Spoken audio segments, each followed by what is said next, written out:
o mercado de trabalho vai sofrer nos próximos 10 ou 15 anos uma crise que ninguém tá falando. Mas hoje a gente vai falar sobre ela. Seja muito bem-vindo ao Fala Ciente. Esse canal foi feito para você que quer alta performance com saúde mental. Se você não tá inscrito no YouTube, se inscreve no canal. Deixa seu like para o YouTube entender que esse conteúdo é importante para você. No Spotify, não esquece de colocar 5 estrelinhas. Hoje a gente vai falar de um assunto que eu tô ficando até preocupada porque as pessoas não estão discutindo tanto, que é a inversão da pirâmide que está acontecendo nesse momento.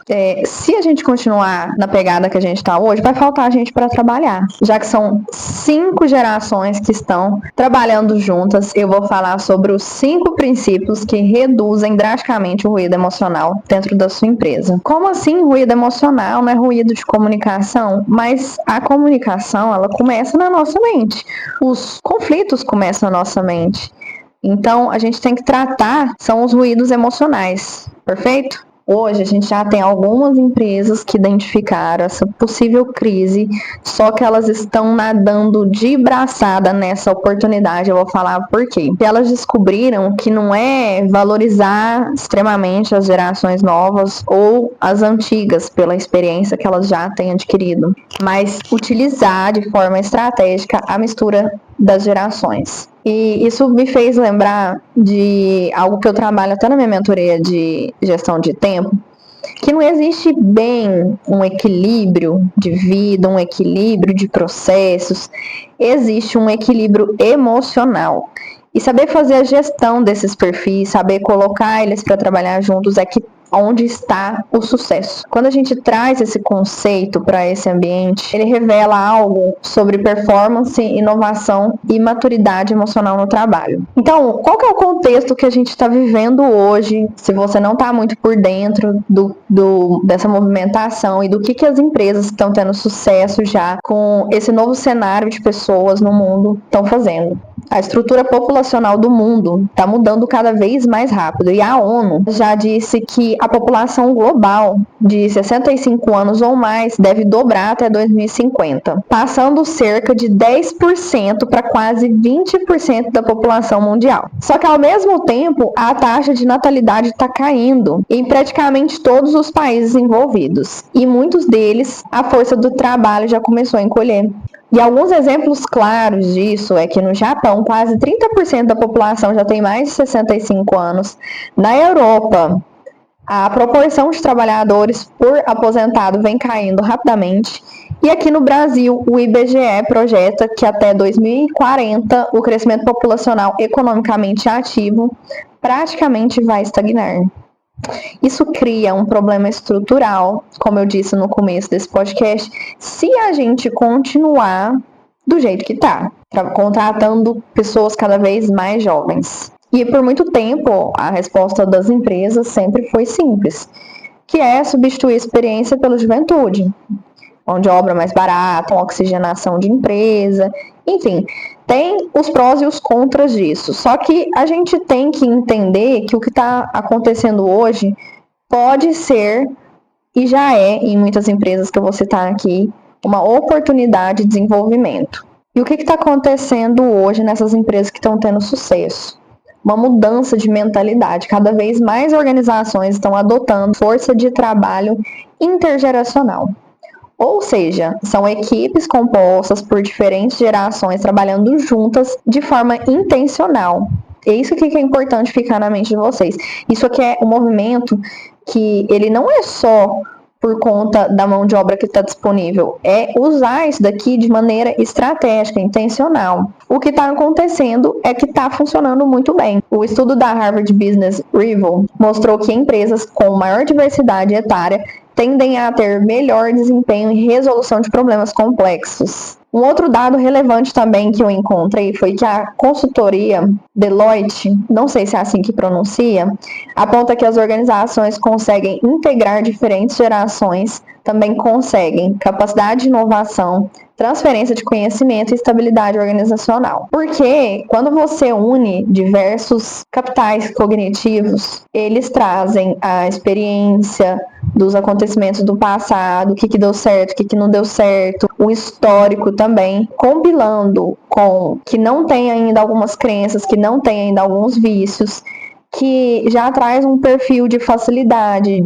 de aceleração, de busca por sentido, preocupação com geração de valor e principalmente um talento nato com tecnologias. A gente percebe que as empresas elas conseguem resolver coisas com muito mais facilidade. Inclusive, a gente percebe isso já hoje, quando uma empresa troca de funcionário ou quando tinha alguém lá e a pessoa foi promovida ou foi para outra área. E nessa troca, algumas coisas se perdem, algumas evoluem e outras se perdem. Por quê? Porque não houve documentação, tá tudo na cabeça da pessoa. Então, já historicamente, a gente percebe que a maioria das experiências está na mente das pessoas, principalmente quando você vai mudar de empresa.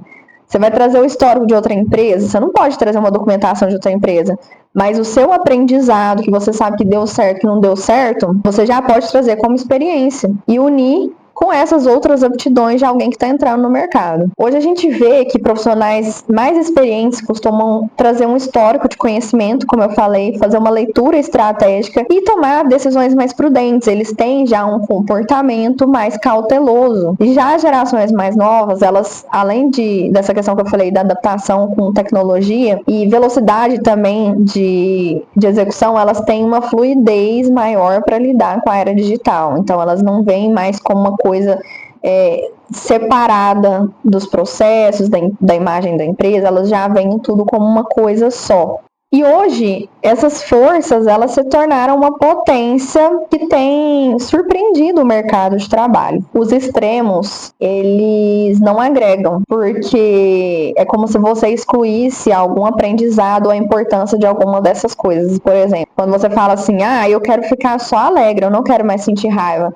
Você está descartando os potenciais de aprendizado que a raiva pode trazer para a sua vida. Nossa, Gabi, mas a raiva ela não faz, às vezes, a gente querer ter atitudes agressivas, a gente se portar de maneira inadequada? Ela pode fazer, mas se você souber sentir a raiva, entender o que ela está querendo te mostrar, você consegue se posicionar melhor que aquilo. Então, aquilo vira uma ação, por exemplo.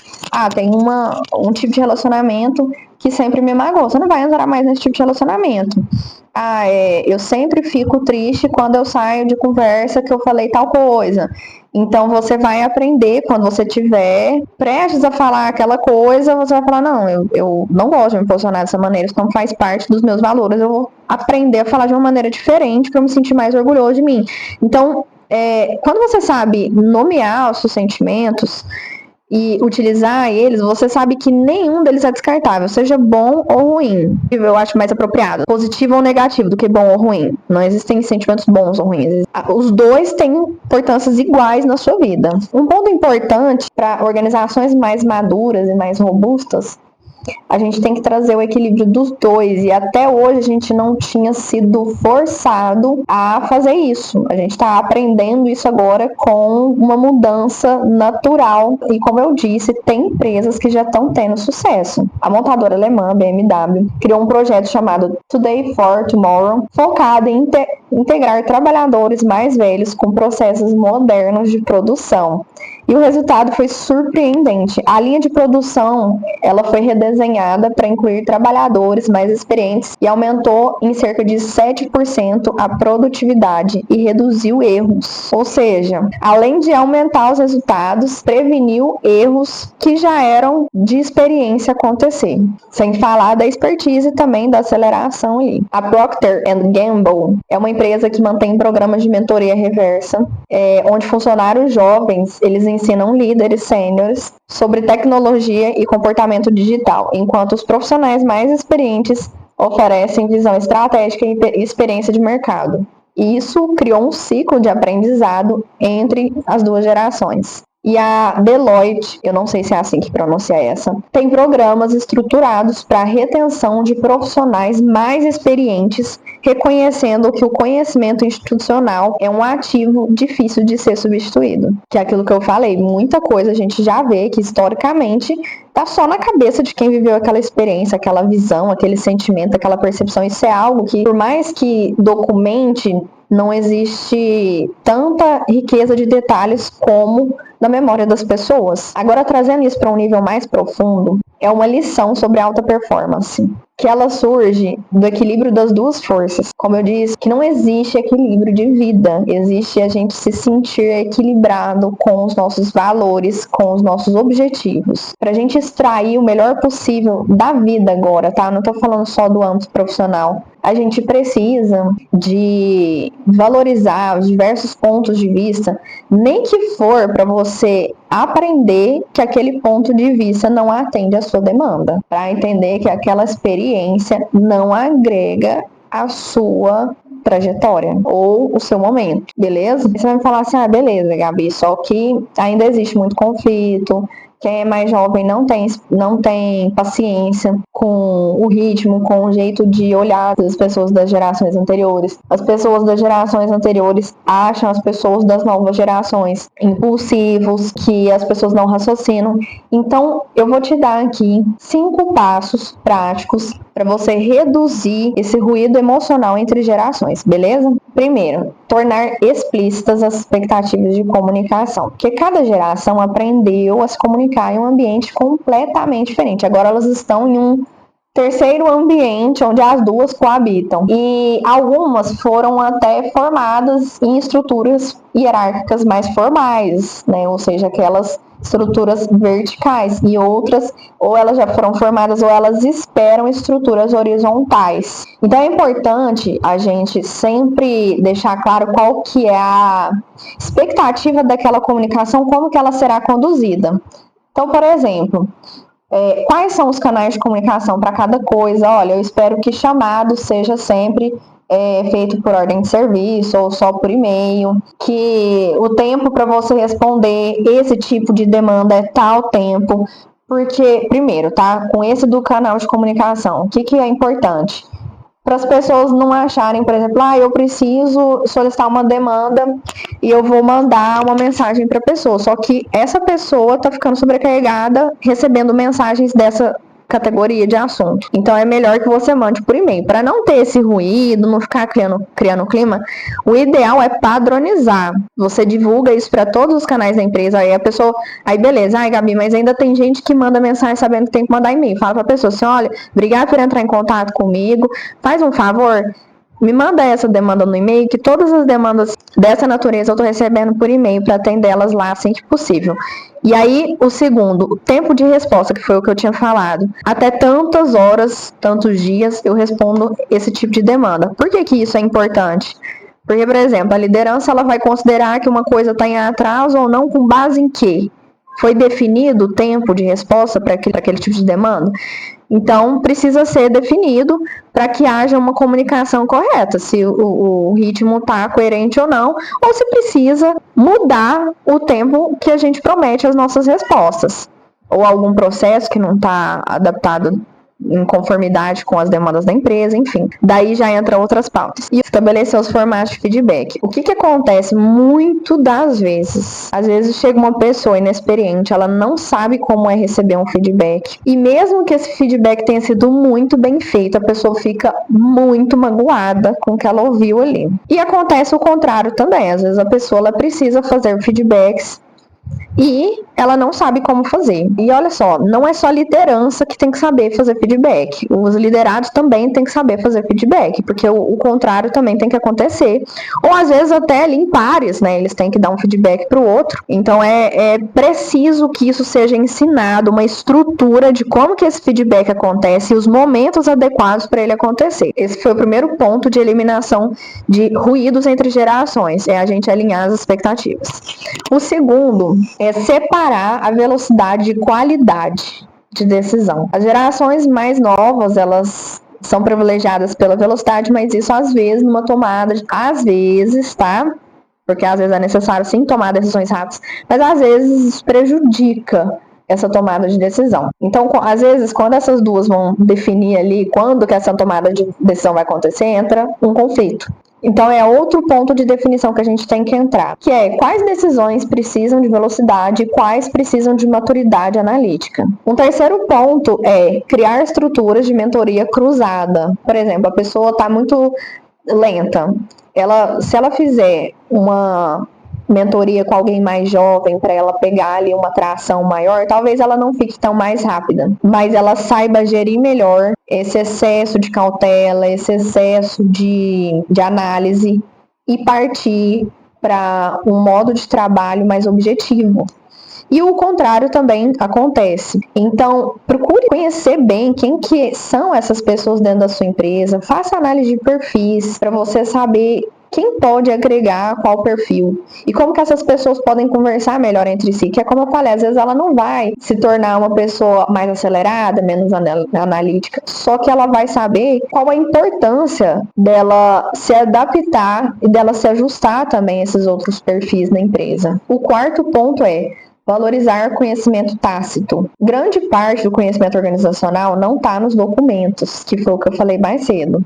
Ele está na experiência acumulada. Então, quando as empresas ignoram esse fato, além de não prestar atenção no que às vezes está tirando lucratividade, em quais processos estão gerando gargalos gigantescos, isso também dificulta entender como que esses perfis vão entrar em determinada parte do processo. Porque aí, às vezes, é uma parte do processo que exige uma análise profunda, coloca alguém que tem um jeito mais despachado de ser, ou o contrário também. Tem que prestar atenção nisso, fazer o máximo de documentação possível, ter rituais dentro da empresa onde essa experiência seja passada para outras pessoas. Pode ser uma reunião quinzenal ou mensal, onde as pessoas falam, olha, no último mês eu tive tal resultado, eu fiz tal mudança, o setor se transformou de tal maneira por causa disso, daquilo, que aquela perspectiva, ela vai ainda além da documentação. Ela transmite emoção, e emoção é uma das coisas que mais gera aprendizado, tá, gente? Isso, para quem é do setor educacional, sabe do que eu tô falando. E o quinto ponto e último é desenvolver maturidade emocional. E esse aqui é o mais importante na minha visão, porque a gente tem que desenvolver as pessoas para que elas estejam ali abertas para um crescimento mútuo.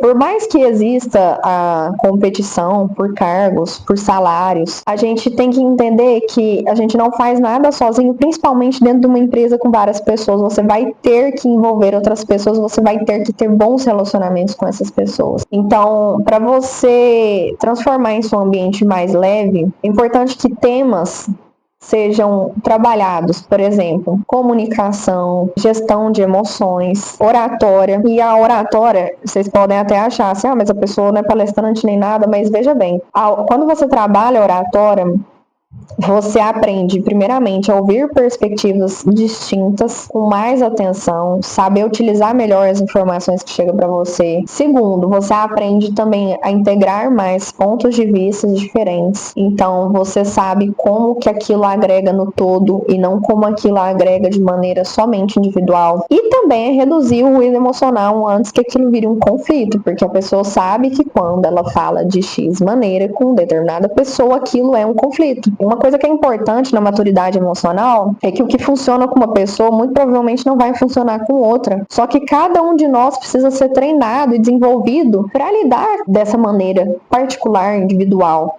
A gente não tem que falar igual com todas as pessoas a todos os momentos. Inclusive, uma das coisas que mais tem gerado desengajamento e estresse no ambiente de trabalho é a comunicação desproporcional. Toda vez a pessoa está cobrando ali como se... Inclusive, eu trabalhei num lugar onde o líder colocava tudo ali como prioridade 0 e 1 e algumas coisas 2, 3... Só para vocês entenderem como isso é inadequado.